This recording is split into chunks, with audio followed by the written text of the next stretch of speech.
Good morning, everyone. I think everyone has read the recent report from Dubai Future Foundation, which came out on February 2023 on the most important 10 megatrends which are shaping our future. And those megatrends are transformative patterns which are shaping our economy, our society. And they are not just noise as per the report, and this was in the headlines of the report. To dig deeper into those megatrends, we chose some of it. We're going to talk about it today. And let me start with Patrick Noack.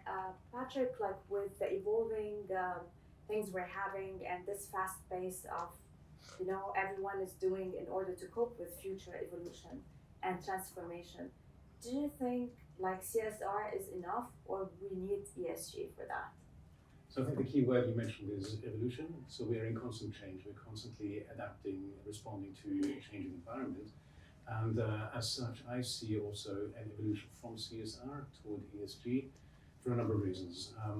I think CSR has, from the 70s and 80s, really been about specific interventions that a business or a company would undertake so that they're seen to be doing something good for specific beneficiaries or sections of society. I think ESG is much deeper in that it governs, it impacts on how a business is run. And in a sense, to me, it's about how the business is run, not just for the business itself, but for future generations.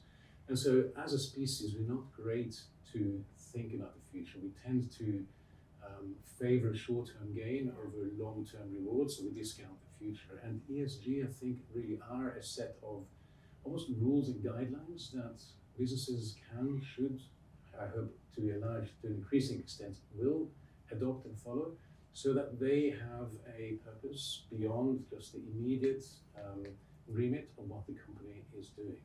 And it's really about being a citizen, an owner of what they do for future generations. So I think the ESG is an important element, or ESG components are important elements in companies because it rethinks or it reconceptualizes the purpose of businesses.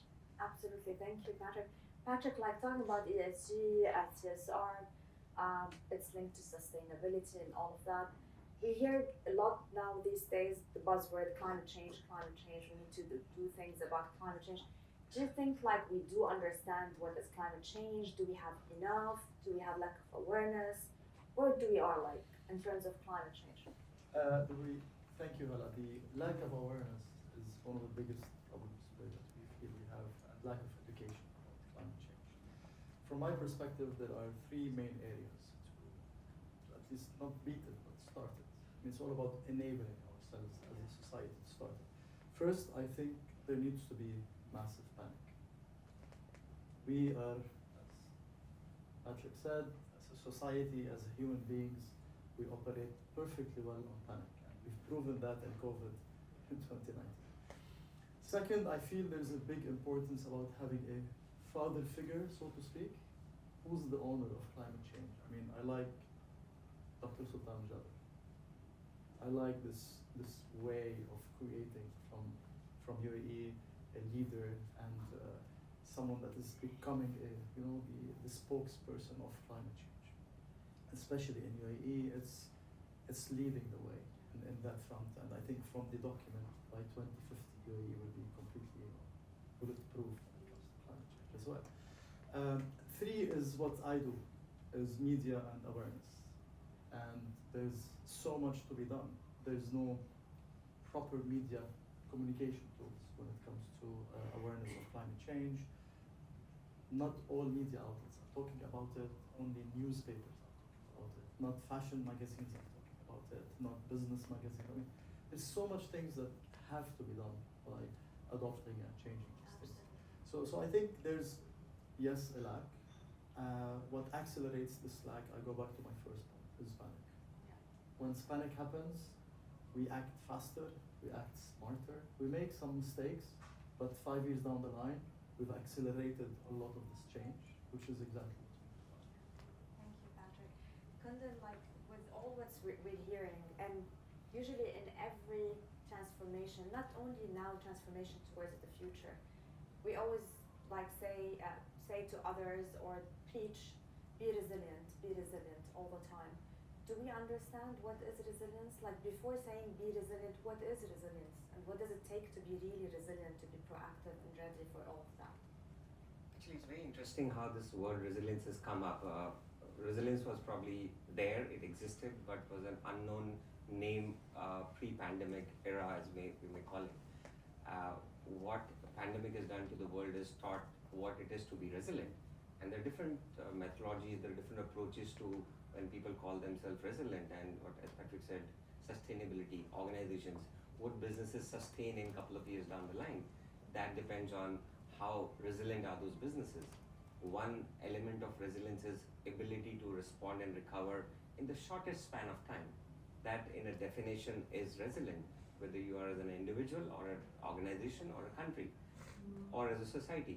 But the true essence of that is, what if you are designed to handle a crisis?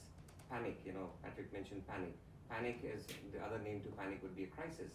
And a crisis could come in any shape and form. Call it as a cyber attack, call it as a pandemic, call it as a war-like situation that we have around the world. Now, for businesses to sustain, it has to be an inherent way of building it through elements of governance, risk, and compliance is all around in there. All the top businesses around the world who are doing very well and who continue to make profits are the ones which have got a very well-knit governance model around in there. So resilience is not just the ability to respond and recover from the crisis, but know how much time can they take to be down in the business. Is it just for a couple of hours, couple of days, or they can make sure that companies go hybrid, remote, or alternate ways of conducting their businesses at all. There are many approaches which I can talk about from a regulatory standpoint. UAE has one of the finest regulations in there, which is very finely adapted from rest of the world, but then the execution of that has taken, I think, UAE ahead of many other countries. Absolutely, thank you, Kundan. So Fred, the report mentions a lot about digitization, big data, AI, and all of that to cope with future evolution and to help to be resilient. What do you think of that? Actually, my opinion is that big data analytics and all of these technologies are actually game-changing technologies, and they will basically help businesses become more resilient in the future. Look at all of these vast amounts of data, how they can actually help us actually identify trends and patterns. We can uncover hidden insight, for example. We can make a lot of data-driven decisions. All of this in the future will help businesses become more profitable, become more efficient at the same time, so they will become more resilient in the changing times with all of these competitions coming from all over the world, with all of the sustainability and climate change issues and so on. If I want to look at our company, we started 25 years ago providing company credit reports. All of this was done actually manually. We spent actually a lot of resources, effort, time actually to convey these analyses into our reports eventually. We have changed that because we had to adapt eventually because of all of this competition. You can have a cheap labor actually in lots of different countries. So how do you adapt to this? It's by incorporating these technologies into our system processes and the likes, and to provide more value to our clients actually for the same purposes and offer a comprehensive solution. What I would like to say at the end is that, in my opinion today, AI, analytics and the like are no longer an unfair advantage for companies. It's a necessity for anyone actually to embrace these technologies and to leverage these capabilities to become actually more resilient, but also to stay ahead of the competition. Absolutely. Thank you, Fred. Thank you. Thank you, everyone.